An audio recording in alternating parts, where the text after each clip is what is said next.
ඔබතුමානේ බලශක්තිය ඇමතුමා. මම බලශක්තිය ඇමතුමාගෙන් අහන්නේ. ඔබතුමාට උත්තර දෙන්න බැරිද? නේ මම වෙලාව දෙන්න මගේ වෙලාව ගන්න. මට විනාඩි 7යි තියෙන්නේ හැබැයි මගේ වෙලාව දෙන්න. මේවා රට පිළිවෙත කිවිසුන් නම් මේවා රටට හොඳ දේවල් නම් හංගන්න එපා මේ එළියට දාන්න.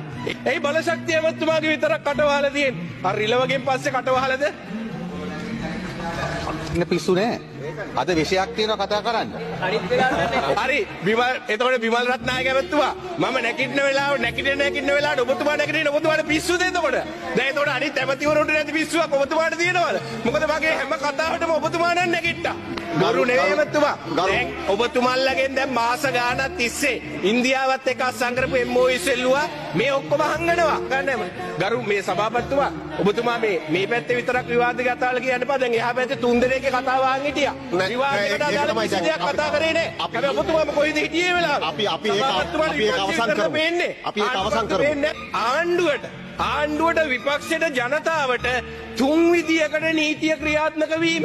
අද දිගින් දිගටම කන්ටේනර් 323 ගැන කතා වුණා. අද කන්ටේනර් 323 ගැන පැමිණිලි කරපු කෙනත් ජීවිතක්ෂයට පත් වෙලා තියෙනවා. රටේ ජනාධිපතිවරයාට චෝදනාවක් එල්ල වුණා රටක මුදල් තියනවා කියලා. අන්තිමට එයා ඉන්නේ දැන් හිරගෙදරක. හැබැයි ඒ වෙනුවට අපේ හර්ෂණ නානායක්කාර අපේ අමාත්‍යවරයා නමට ආචාර්ය දැම්ම කිව්වම CID පරීක්ෂණයක් කරා. හැබැයි අද වෙනකම් ඔබතුමාගේ කාලේ තව විනාඩි 2යි තියෙන්නේ. 323ක් ගැන මෙච්චර අහනවා පිළිතුරු නෑ. හැබැයි අපේ ඇමතුමා මොකද උනේ අර ආචාර්යෙක් ගැන? ඒ පරීක්ෂණ දැන් මාස 5යිනේ උත්තරේ ලැබුණාද? අන්තිමට සභානායක කාර්යාලයෙන් නේද නම එවලා තිබුණේ. ඔබතුමාගේ ආචාර්ය කියලා. පරීක්ෂණ කරා අන්තිමට ඒවයි නිගමන නෑ. හැබැයි අපි ඉල්ලන්න කැමති ආණ්ඩුවට එක නීතියක් විපක්ෂයට තව නීතියක් කරන්න එපා. මේ සහල් වංචාව පිළිබඳ අපි වාර්තා කරා.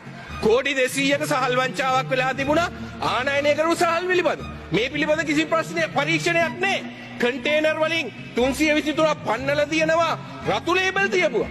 අද වෙන කවුරුවත් නෙවෙයි අමාත්‍යාංශයේම මේ කස්ටම් එකේ නිලධාරිය ඇවිල්ලා කියනවා මේ කන්ටේනර් වල මොනවද තිබුණේ කියලා.